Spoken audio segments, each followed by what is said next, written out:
Welcome back to another quick guide today. We'll walk you through how to make your PC theme dark. Here are the simple steps to make your PC theme dark on Windows.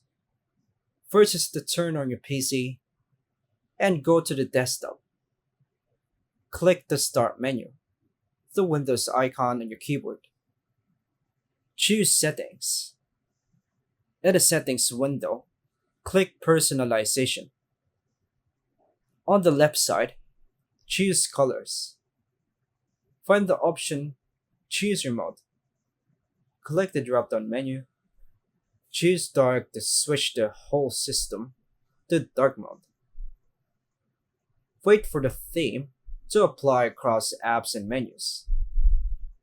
If you want more control, choose Custom instead.